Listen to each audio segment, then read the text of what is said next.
Okay, the next part of collaboration, we've talked about communication. Now we want to talk about content management. So as you're collaborating, you're generally collaborating around some sort of shared, what we call artifact or shared object. It could be that your group has to write a paper. Okay, it could be that you're creating PowerPoint slides. It could be that you have to create some sort of diagram. Okay, whatever it is, you're working on something, and often you have a lot of support documents that you're bringing in, pictures, documentation, survey results, and you're bringing all of this in together. So you have this shared content that you're both referring to and producing.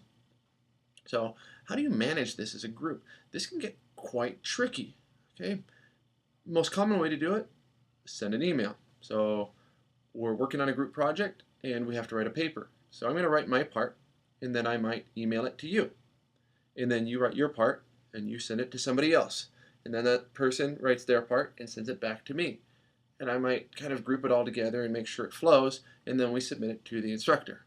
Okay, that's one way of doing it. Okay, we just do one person at a time, and the last person who has it has the responsibility to make sure it all fits together, and there we go. Okay, what often happens is one person has a document, and then that person emails the rest of the group. It says, give me your feedback. Everyone gets their feedback, makes their changes, and sends them back to the person, and then that person is now responsible for integrating all that feedback, making the revisions, and sending it out again and said, this is it. Okay. So that works, and people do that a lot. The problem is it gets really hard to manage all the different versions, because what happens if I send out something to everyone and then you send back some comments quickly, I integrate them, and then send it back out, or someone else replies a week later and says, well, I suggest you fix these, but now that doesn't match the new document I've created. And so then we have conflicting versions, and it's troublesome. Okay, so we've now increased the cost of coordination in this activity of content creation, content management. So what are our options beyond email? Okay, well, we can have a couple of things. The next one that is mentioned in your textbook is shared files on a server. A server is just a dedicated computer that's in the closet somewhere, basically, and everyone has access, and so you can go to the server and access the document, download it, make any changes, and then you upload it or send it back to the server. And then someone else comes down and downloads it and then sends it back to the server when they're done. So this makes it so that everyone's working off the latest copy. The only trick here is what happens if person A downloads the document and then person B downloads the document, and person A uploads their changes, and then person B uploads their changes, and it writes over what person A did. Okay, so that can create some problems if you're not coordinating well who has access to the document when. And using what's called an FTP server doesn't really give us that kind of control, nor does email. So we can increase our control moving along the spectrum with tools like wikis, okay, or Google Docs. Now a wiki, the most common example that people are familiar with is Wikipedia. So with Wikipedia, what people do is they create a document online, a body of text. Then someone comes along and reads that and says, wait a minute, there's a typo here that needs to be fixed. So they click edit, and then they type and click submit, and it's immediately updated with their changes. Okay. If someone wants to make a comment, they click on discussion, and then there's a discussion page about that document, and then they can leave comments, and then someone else can go back and see, oh, there's new comments here, and then maybe they can make changes and say, I updated it, how does it look? Okay, so you're all writing on the same document. Now wikis work best when they're done asynchronously. Okay, wikis were not built for synchronous communication or synchronous content management, because we have the same type of problem we had with the FTP server, in that if somebody starts making edits and they're spending an hour working on the document, then someone else comes along and clicks edit.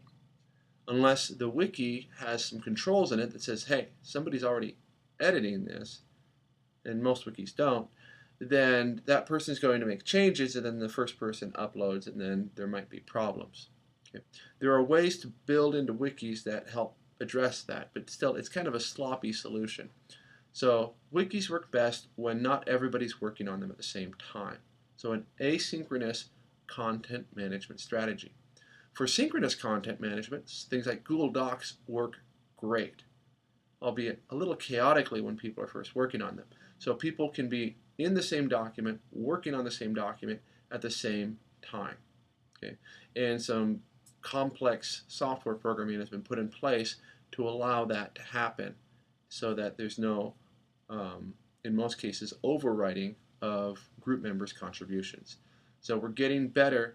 Another tool that allows something like this is Microsoft Groove. Microsoft Groove works with Word documents and Excel spreadsheets, and you can have some sort of content management that allows us to keep track of what the latest version is. So wikis, Google Docs, and Microsoft Office Groove all have the ability to say, since I've been here last, somebody changed this.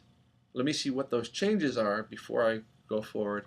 And if I don't agree with those changes, I can revert back to the changes that were just made. Okay, so that's called version management or version control. Okay, you'll see revision history. So that's one way of controlling things. It's one of the reasons why, although Wikipedia does have its own share of problems with people uploading false information, in general, when someone tries to vandalize a page, people are quickly notified there's been a change. They can check and say, hey, wait a minute, somebody just put ads for their favorite pharmaceutical drug here, and I can, with a click of a button, revert or go back to the previous version. Okay, and that brings its own kind of challenges, but it adds us a little bit more control and a little bit more coordination as we're managing our shared content. Okay, so along that line, we have more control. Microsoft SharePoint is a Microsoft product that's used in a lot of large companies. It's a bit complex to set up, but it allows for things like you actually check the document out, and it won't let somebody upload over your changes. So you get revision control, but you also get rights access. So who has permission to edit right now? Who has permission to authorize new versions? So you can get a lot more rights management built into SharePoint than you can in, say, Google Docs, where everybody has equal access and anyone can add anything at any time, and wikis, which also allow anyone to add at any time. So you get more control with Microsoft SharePoint, but you get additional complexity. Okay, so low complexity, just send the email back and forth, but there's higher coordination costs and integration costs, and it's really hard to see who made the last changes.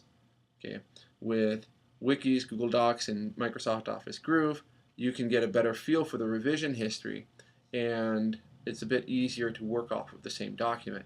And with SharePoint, we can control who has access to which revisions a bit more clearly, but with more complexity.